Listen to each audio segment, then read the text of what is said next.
Agnès, il arrive parfois à beaucoup d'entre nous, si ce n'est à chacun, de se retrouver un peu emberlificoté dans des complications quotidiennes ou sociales ou émotionnelles ou mentales ou quelles qu'elles soient.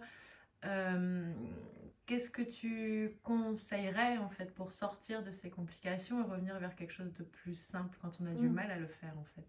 Ah, une belle question qui va concerner beaucoup sans doute. La plus belle façon de revenir à la simplicité, qui revient à revenir à soi en fait, parce que l'être est infiniment simple, infiniment profond, mais infiniment simple. La plus belle façon, c'est de cultiver une autre relation avec le souffle.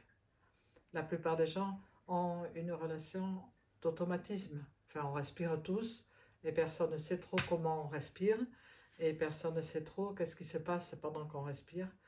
La plus belle façon de tout simplifier, c'est au lieu qu'on ait l'attention qui soit dans la tête ou qui vagabonde un peu partout ou prise par le collectif, puisque beaucoup de mouvements collectifs font qu'on a tous l'impression de pouvoir plus facilement peut-être s'emberlificoter, mais en même temps on en est plus conscient, parce que comme ça va à l'extrême, ça nous invite à trouver, comme tu le demandais, un moyen pour en sortir.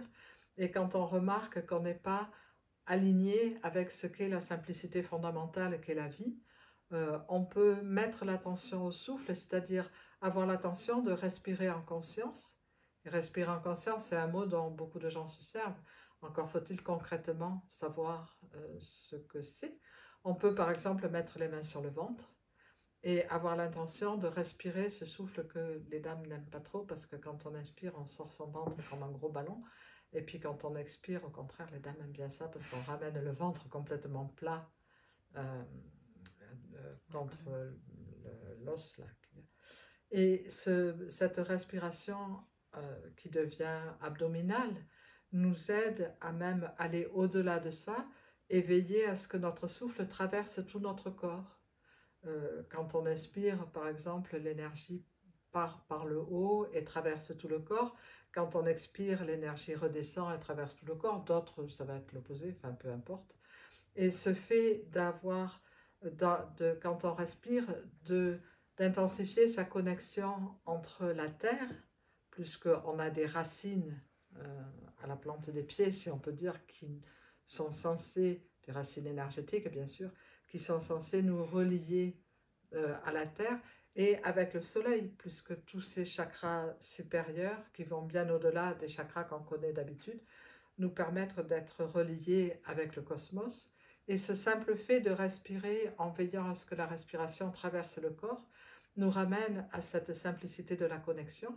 Et cette simplicité de la connexion a une valeur très profonde en fait, parce qu'elle nous amène à l'union, puisqu'on peut s'apercevoir, et de plus en plus de courants de pensée le montrent, et l'ont montré depuis toujours en fait, qu'on est tous reliés à tout, et que le vivre en conscience cette connexion par cette attention ou cette vigilance à respirer vraiment en conscience nous ramène à ce sentiment d'union qui est la base de toute simplicité en fait.